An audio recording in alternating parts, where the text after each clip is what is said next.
മന്ത്രിസ്ഥാനം ഒഴിയുന്നതിന് എനിക്ക് യാതൊരു വൈമനസ്യമില്ല.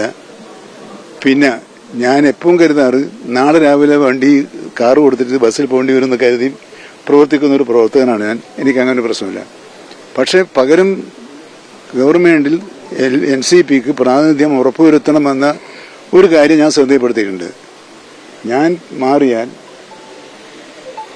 NCPക്ക് അവിടെ മന്ത്രിസഭയിൽ പ്രാതിനിധ്യം ഉണ്ടാകുമോ ഇല്ലയോ എന്ന് ഉറപ്പുവരുത്തേണ്ടതുണ്ട്.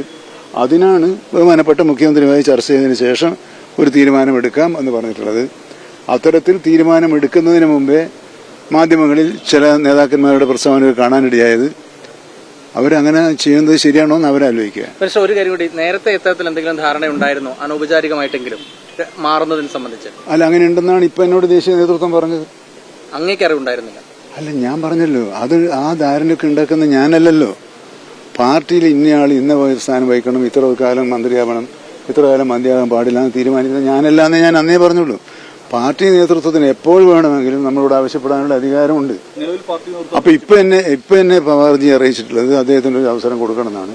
അപ്പൊ ഞാൻ പറഞ്ഞു അതിന് പ്രയാസമില്ല. പക്ഷെ അപ്പൊ ഇവിടുത്തെ ഒരു പ്രത്യേക രാഷ്ട്രീയ സാഹചര്യത്തിൽ ഒരു പുനഃസംഘടനക്ക് ഉള്ള ഒരു സാഹചര്യമുണ്ടോ എന്ന കാര്യം പരിശോധിക്കുന്നത് നന്നായിരിക്കും ഞാൻ പറഞ്ഞു. അത് പരിശോധിക്കേണ്ടതാണെന്നാണ്. അതുകൊണ്ടാണ് ഞങ്ങൾ 3 പേരും ഒരുമിച്ച് പോയി ഞങ്ങളുടെ ആവശ്യം മുഖ്യമന്ത്രിയുടെ മുമ്പാകെ വെക്കണമെന്ന് പറഞ്ഞിട്ടുള്ളത്.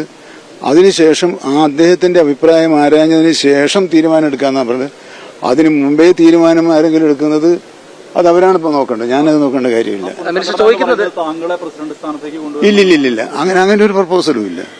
ചോദിക്കുന്ന ഒരു കാര്യം, അല്ല, അതൊരു ഒത്തുതീർപ്പ്. അങ്ങനെ ഒത്തുതീർപ്പിന്റെ പ്രശ്നമൊന്നുമില്ല. തർക്കമില്ലല്ലോ. തർക്കമുണ്ടെങ്കിലോ ഒത്തുതീർപ്പ്. എനിക്കൊരു പാരിതോഷികം തന്നിട്ട് എന്നെ മാറ്റുക എന്നുള്ള അങ്ങനെ ഒരു പാരിതോഷികം ആഗ്രഹിക്കുന്ന ഒരാളല്ല ഞാൻ. ശരി, അങ്ങ് മന്ത്രിയാവുമ്പോൾ അങ്ങയോട് ഇക്കാര്യങ്ങൾ പറഞ്ഞിരുന്നോ നേരത്തെ? പാർട്ടി നേതൃത്വത്തിന്റെ അറിവ് എന്നോട് പറഞ്ഞപ്പോഴെല്ലാം ഞാൻ പറഞ്ഞല്ലോ, നിങ്ങളോടും പറഞ്ഞല്ലോ. അത് രഹസ്യമല്ലല്ലോ. അത് അവരാണ് തീരുമാനിക്കേണ്ടത്. അവർ തീരുമാനിച്ചറിയിക്കുക. അല്ലാതെ ഞാൻ പറഞ്ഞത് ഇത് നമ്മൾ 1-2 ആൾ ഇരുന്ന് തീരുമാനിക്കേണ്ട കാര്യമല്ല. എന്നെ മന്ത്രിയാക്കാൻ തീരുമാനിച്ചത് ദേശീയ നേതൃത്വമാണ്. ഞാൻ എത്ര ദിവസം മന്ത്രി പദവിയിൽ ഇരിക്കണമെന്ന് തീരുമാനിക്കേണ്ടത് ദേശീയ നേതൃത്വമാണ്. എപ്പോൾ ഒഴിയണമെന്ന് തീരുമാനിക്കേണ്ടത് ദേശീയ നേതൃത്വമാണ്. പകരം മന്ത്രി വേണോ വേണ്ടതെന്ന് തീരുമാനിക്കേണ്ടത് ദേശീയ നേതൃത്വമാണ്. അപ്പോൾ ഇപ്പോഴത്തെ കേരളത്തിലെ ഒരു പ്രത്യേക സാഹചര്യത്തിൽ ഇപ്പോഴങ്ങനെ ഒരു പെട്ടെന്ന് ഒരു പ്രയാസം എന്തെങ്കിലും ഉണ്ടാകുമോ എന്നൊരു പരിശോധിക്കണമല്ലോ നമ്മളൊരു LDFിലെ ഒരു ഘടകകക്ഷി എന്നുള്ള നിലയിൽ. അപ്പോൾ അതിനെ സംബന്ധിച്ച് മുഖ്യമന്ത്രിയായിട്ട് ആലോചിച്ച് അദ്ദേഹത്തിനോട് നമ്മൾ താല്പര്യം പറയും, എങ്ങനെയാണ് എന്ന് മനസ്സിലാക്കി അദ്ദേഹത്തിന്റെ പ്രതികരണം എന്താണ് എന്ന് അറിയിക്കണം. അതിനനുസരിച്ച് തീരുമാനം എടുക്കാന്നാണ് പറഞ്ഞിട്ടുള്ളത്.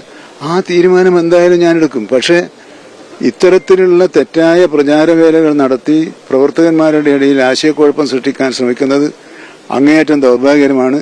അതിനു കാരണം വേണ്ടത്ര കൂടിയാലോചനകളും ചർച്ചകളും ഇല്ലാത്തതുകൊണ്ടായിരിക്കാം എന്ന് ഞാൻ കരുതുന്നു.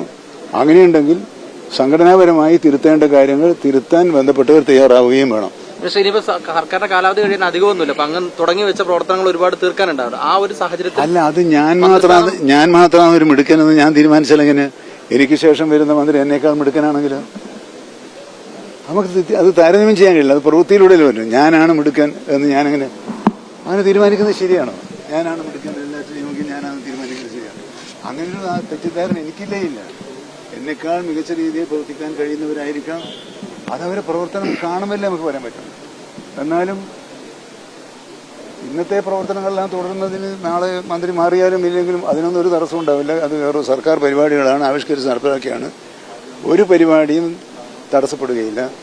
ഒന്നുകൂടി വ്യക്തമാക്കുന്നു, രാജിവെക്കുകയില്ലെന്നും സ്ഥാനമൊഴിയില്ലെന്നും ഒരു സ്ഥലത്തും ഒരാളോടും ഞാൻ പറഞ്ഞിട്ടില്ല. തോമസിനെ മന്ത്രിയാക്കാൻ എന്റെ രാജി ആവശ്യമാണ്. അത് ആവശ്യമാണെങ്കിൽ തീർച്ചയായിട്ടും ഞാൻ ആ രാജി കൊടുക്കുന്നതാണ്. ഒരു സംശയവും ആർക്കും വേണ്ട.